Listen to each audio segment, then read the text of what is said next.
na NDC amanyoko ne makwan ma won mu epese wotu franka no okokofa nkrata etwerɛtwerɛ so a ene yi ene wosan de nkrata no ekoma mpanimfo ahwesa so wobetimi agye atum na saafo no wakoto won so aba ansa na frankatu ni dibre no yetimi de ama wo mo dwumadie no ekoso yamane boni akowo agyamratwum ewo hono mu aye ne no ekotwetwe ho enkomo akowo awoteme nka ene wokoye enipa dodo san na ede won krata ebaye edien ene ekoso ewo ho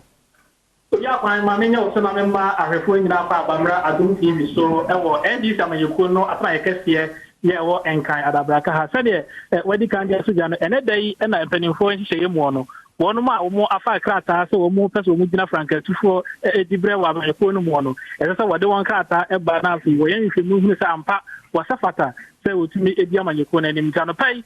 nipa odi kan ede ne krata eba ye ewra Ernekst Kwaku Kobea ya ono pre dibre ni bi ya ono ankasa clients a kan ene se bibi asanka no a enu ti wentimi ama mepi amanyeko no aso ya ha wonam so ma na kitafo ene na boafo mapa edi ene mu ede nkrata no eba ye no ene opani kwakyerefo a ono ena wode otena dwam se dwamtani de ma abegyeko a endi samanyeko no atie se won hwa abato no so lawyer kakari samwa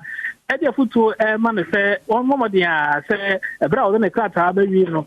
obekwa akoye mfu abodwumadi a kasachitwe bia ni mmom asomdwe no mo so be hese enkrata no wode aba no obekumu na o mahwehwemu ehunu se ampa osefata se otumi edi amanyeko n'animu a ho nka se nkaye bia no obema won aso ate na eno na owura wono enedi Ernekst Kwaku Kobea campaign no edim edeba ye yewura Hamza zonra ejina na emudi asuja se ampa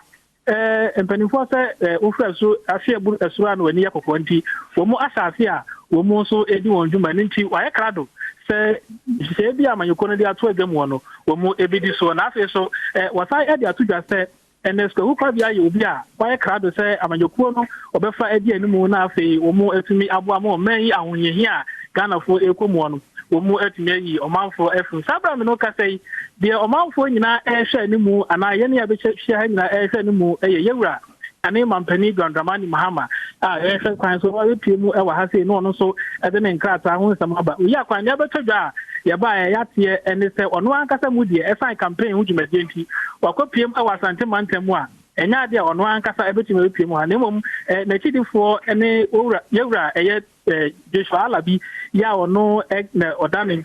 ntoboku na no ena ba piemu wa hanum se ya ode enkrata no ho nsam ebebanti ebuso a ye hwɛ no mu kwa obepiemu wa ha ye achidifo no edi kan aba ha ye hwɛ no mu asa dodo na ebetumi ababeka ho NDC amanyoko no so won ho pempena wade eye panafinalia se no so wo hanum se ya edi adencheche pa ya wo ton dodo ene obi aba na wage na die na wabedi aga enti ebuso a ye watwen ye mu ehwɛ se yewura kane mampani Dramani Mahama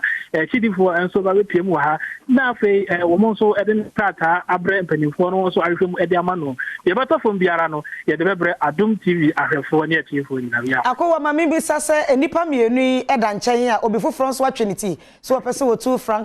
ma NDC amanyoko no ana mienu yi pe oya kwan ene dai de yewra Ernekst Kwaku Kobea eni yewra mampani da Dramani Mahama ena mpanimfo ehye mu no omma bepi amanyoko nanim yewra kojo bonsu ya wono so afakata ni bi no yehwe no mu kwanse ya wada ena oni yewra Dr. Kwabnadofo ya wono so afakata ni bi no wono so eba bepi mu ha wode won kata da bempani ko sani panan yi ena wo mu afankata wo NDC amanyoko ni di mu a frankatufo di bre no ya kwan wo pre ho no wahwe de betumi agyaje sina metri so akowa mani ahwefo da wase ene nchemu a wode abreye yamane boni akowa agyamratwum ene yete ne nka efri NDC amanyoko no akachia wode nchemu abreye guso